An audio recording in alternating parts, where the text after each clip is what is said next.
Hello, Super Saver. I hope this week is treating you well. So not only have I been laddering T-bills in my retirement account, I've also been laddering T-bills in one of my Fidelity brokerage accounts and have essentially turned it into a high-yield savings account for some of our emergency savings.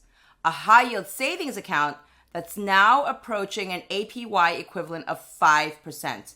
And that'll probably keep climbing given the Fed's latest meeting with the Senate. So today's video is an update on which T-bills I hold in this quasi high-yield savings account and why. What the two best places are to buy your T-bills at auction if you're an auto-roll lover like I am, and how to turn off auto-roll when you no longer want it anymore.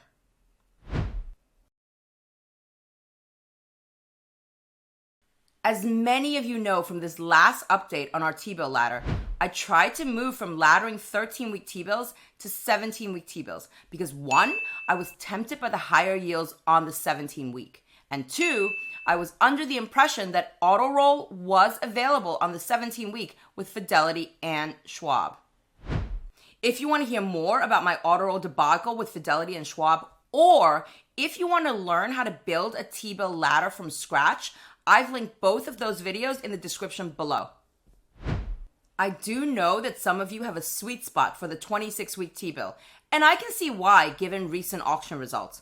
But for us, 26 weeks is just a bit too long to be holding to maturity in the current rising interest rate environment.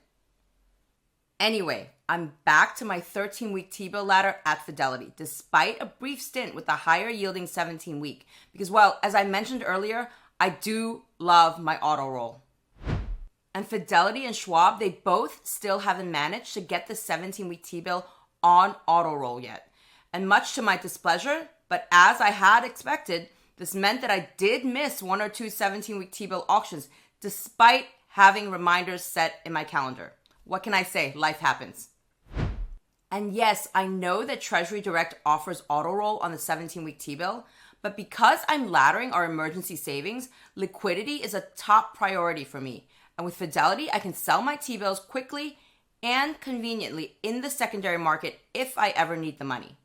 Quickly because I don't have to hold onto my T-bills for 45 days after purchase, like I would have to with TreasuryDirect. And conveniently because I can simply click the sell button online in my Fidelity account.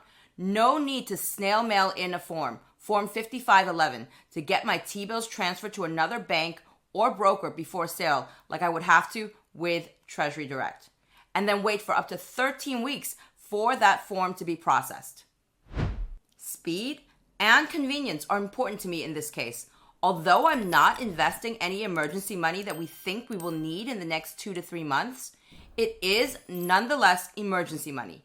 And you just never know what kind of emergencies might come up during uncertain times like the ones we're currently in. So practically speaking, what I've done recently is leave about 2 to 3 months worth of expenses and emergency savings in our normal checking and savings accounts. Any excess cash we have above that level, plus any T-bills in our ladder that mature, go towards the next 13-week T-bill auction. And the T-bills are set up to auto-roll until I stop it. Here's what this allows us to do. 1, continue capturing higher rates on autopilot as the Fed continues its rate hiking exercise.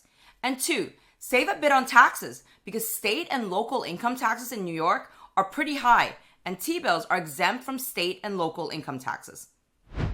At this point in time, we have 13-week T-bills maturing every 2 to 4 weeks. So there's liquidity if an unexpected expense suddenly pops up or if an investment opportunity materializes. For example, in April, if we decide that we will buy more I-bonds or whenever longer-term treasuries get to a high enough level.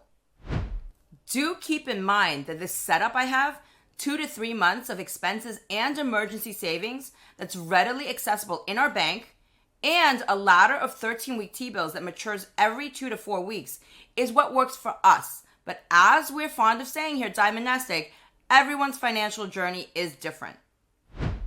If you decide to ladder some of your emergency savings into T-bills after watching this, you'll need to figure out the setup that works best for you. For example, if you're retired, about to retire, or the sole breadwinner in your family, your setup might be different, just to name a few different scenarios. Now, for those of you who are already doing something similar, because I know some of you are, I'm curious, what does your emergency fund T-bill setup look like? And how many months or years is your emergency fund? Drop a comment below and let me and the other super savers know. Right. So in this process of moving some of our emergency savings and excess cash into T-bills, I also figured out the two best places to buy T-bills at auction if you enjoy the convenience of auto-roll like I do. So let's talk a bit about this, because this question has also come up relatively frequently. For those of you new to auto-roll, also known as auto reinvestment, there are 4 important things you should know. 1. When you choose auto-roll at T-bill maturity, the proceeds will typically be reinvested into a T-bill of similar maturity. So, if you buy a 4-week T-bill, upon maturity, the proceeds from that 4-week T-bill will typically be reinvested into another 4-week T-bill. You can't auto-roll from a 4-week T-bill to an 8-week T-bill, for example. 2.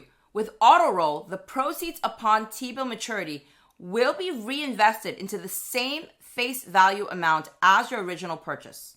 So, if you bought $1,000 face value of 4-week T-bills initially, when your initial purchase of 4-week T-bills matures, those proceeds will be used to purchase the next $1,000 face value of 4-week T-bills. This is to answer the question that many of you had about reinvesting the principal and interest earned. All excess money from your proceeds, if there's any, goes back to your designated bank and or brokerage account. 3. Auto-roll is only available for new issue T-bills, not for T-bills purchased in the secondary market. 4. Auto-roll is only offered by TreasuryDirect and select brokers.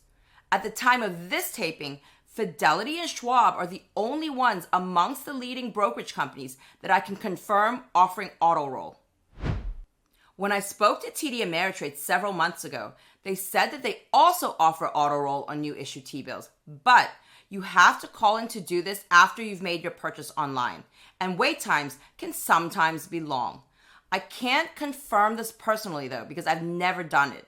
So if any TD Ameritrade fans in the community have additional insights on this, please do drop a comment below. This now is a great segue into Fidelity and TreasuryDirect, the two best places to buy your T-bills at auction if auto-roll is important to you. I actually started laddering some of our emergency savings and excess cash into T-bills with Schwab, as I was pretty impressed with them after opening a new account there to do some tutorials for our super saver community. The issue with auto-roll at Schwab is the time lag. So if we look at my Schwab transaction history, this 4-week T-bill that was set on auto-roll matured on January 31st, 2023. And that's when the cash proceeds here went back into my account. And that's where the money sat until Schwab entered the auction order for the next 4-week T-bill on February 2nd. The issue date for that T-bill was February 7th, 2023, meaning that this $10,000 was sitting idle for a week in my Schwab account. With auto-roll at Fidelity and TreasuryDirect, there is no 1-week gap. So had I auto-rolled this T-bill with either Fidelity or TreasuryDirect, they would have placed an order for me at the January 26th auction instead of 1 week later like Schwab. Meaning that when this 4-week T-bill matured on January 31st, I would have had another 4-week T-bill there to take its place instead of having to wait 1 week like I did with Schwab. Now, in my mind, that's how auto-roll should work. And that's how I had expected it to work with Schwab after my first auto-roll call with them. The 1-week lag time may not matter to some folks, but it does to me. So while I'm still generally impressed with Schwab's interface and T-bill offering, I'm not thrilled with their auto-roll feature and that miscommunication.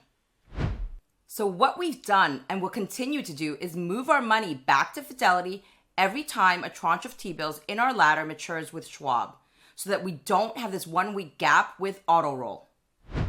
Now, when it comes to T-bills, AutoRoll, and Fidelity versus TreasuryDirect overall, user interface aside, which one you choose depends on what's most important to you. I chose Fidelity, as I mentioned earlier, because liquidity is super important to me in case I need to sell my T-bills before maturity.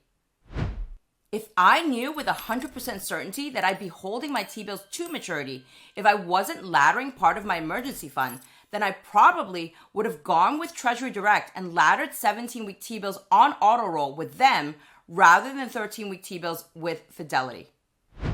TreasuryDirect also has the advantage that my funds are only deducted from my bank account on the T-bill issue date, not on the date that I placed my order, like with Fidelity and the other brokers we've dealt with. For those of you who've asked, if I ever want to turn off AutoRoll on TreasuryDirect, I can simply log into my TreasuryDirect account, click on Manage Direct, and select Edit Reinvestments. On the screen that appears, I'll choose Bill and click Submit. And here, this is the only T-bill that I have on AutoRoll. I'll check this box to choose this T-bill, put 0 here to stop AutoRoll, read through this section to make sure I understand everything, and then I'll click Submit. Now, if you want to turn off AutoRoll on Fidelity or Schwab, then check out this video here around minute 10. I walk through how to do this step by step. All right, Super Saver, I hope you enjoyed this update on our TBill Ladder and AutoRoll. If you did, don't forget to share it with those you care about, and of course, to hit that thumbs up, and see you again very soon with another brand new wealth building video.